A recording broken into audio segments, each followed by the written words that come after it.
You know that feeling when life knocks you down and everything seems impossible? Well, today we're exploring an ancient wisdom tradition that's been turning adversity into strength for centuries. Today, we're diving deep into how Sikh principles align perfectly with modern resilience science. You'll learn practical tools for building unshakable strength, understand how ancient wisdom applies to modern challenges, and discover a whole new way of viewing adversity. Let's start with something fundamental. What does resilience mean in Sikh tradition? You know, in Sikhism, resilience isn't just about bouncing back from hardship. It's about maintaining what we call Chardi Kala, eternal optimism and high spirits, even in the darkest times. That's fascinating. How does that differ from just putting on a happy face when things get tough? That's a crucial distinction. Chardi Kala isn't about denial or toxic positivity. It's about seeing difficulty as an opportunity for growth, for serving others, for deepening your connection with the divine. So it's more like finding meaning in the struggle? Exactly. And this aligns perfectly with modern resilience research. Studies show that people who find meaning in their challenges are more likely to grow from them rather than be diminished by them. You mentioned something earlier about the 5 thieves in Sikhism. Can you explain what those are? The 5 thieves, calm, lust, krodh, anger, lobh, greed, moh, attachment, and ahankar, ego, are internal forces that rob us of peace and resilience. That sounds a lot like what modern psychology calls inner saboteurs. The parallel is remarkable. Just as modern resilience training teaches us to recognize and manage our inner critics, Sikh practice provides tools for transforming these thieves into allies. Can you give us an example of how that works? Take krodh, anger. Instead of suppressing it, we learn to channel that energy into standing up for justice. The same force that can destroy can also protect and serve. That's powerful. It's not about eliminating these emotions, but transforming them. Precisely. And this transformation happens through daily practice.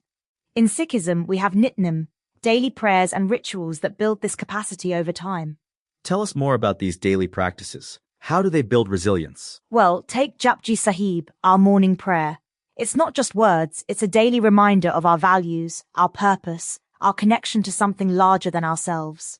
Almost like programming your mind for resilience first thing in the morning? Yes, and modern neuroscience confirms this. Regular ritual practice actually changes our brain's structure, making us more adaptable to stress. That reminds me of research on habit formation and neuroplasticity. Exactly. The Sikh approach is very practical. It's not about achieving some perfect state. It's about consistent practice, day after day. Let's talk about another core Sikh concept, Seva, or selfless service. How does that relate to resilience? Seva is fascinating because it shifts our focus from our own struggles to serving others.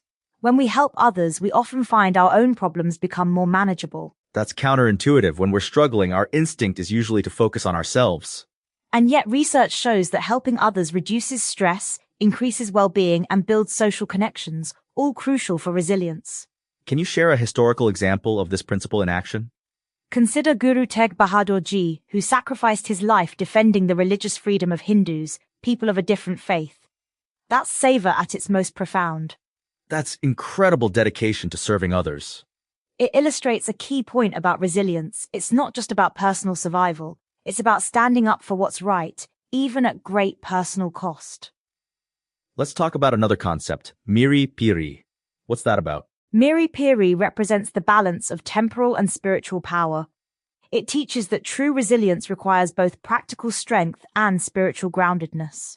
So it's not just about inner peace or just about outer strength. Right. You need both.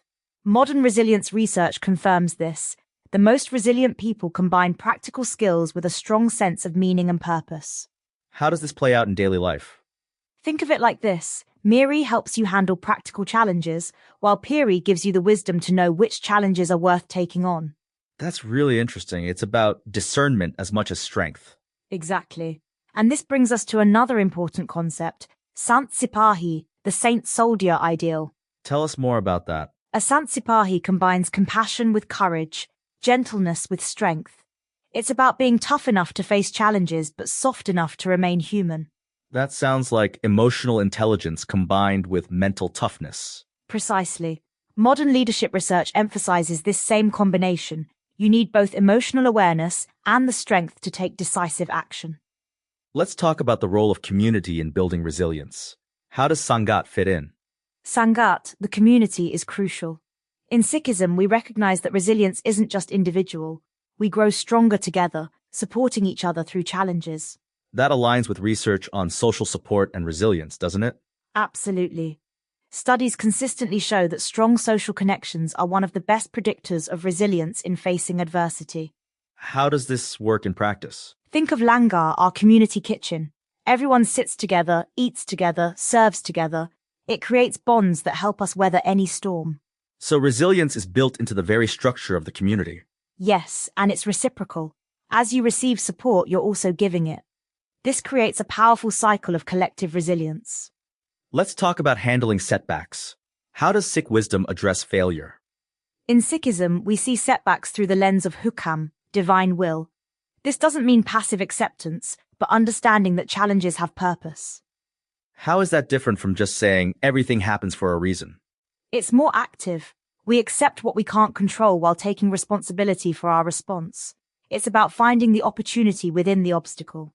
That sounds like modern resilience psychology, focusing on what we can control. Exactly. And this brings us back to Chardi Kala, maintaining high spirits not despite adversity, but through engaging with it purposefully. As we wrap up, what's one practical takeaway our listeners can start using today? Start with one small ritual, maybe a morning reflection or an act of service.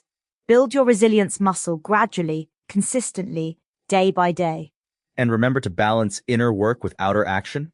Yes, and do it within a supportive community. Resilience isn't a solo journey. We rise by lifting others. This has been incredibly insightful. Any final thoughts? Remember that resilience isn't about never falling. It's about rising each time with greater wisdom and purpose. That's the essence of both Sikh teaching and modern science. Thank you for sharing these timeless insights with us today. The way Sikh wisdom aligns with modern resilience research is truly remarkable. Thank you. In times of challenge, remember Chardi Kala, eternal optimism isn't about ignoring difficulty, but about transforming it into growth. Remember, resilience isn't just about surviving, it's about thriving through challenge and emerging stronger. Waheguru Ji Ka Khalsa, Waheguru Ji Ki Fateh. May we all rise in eternal optimism.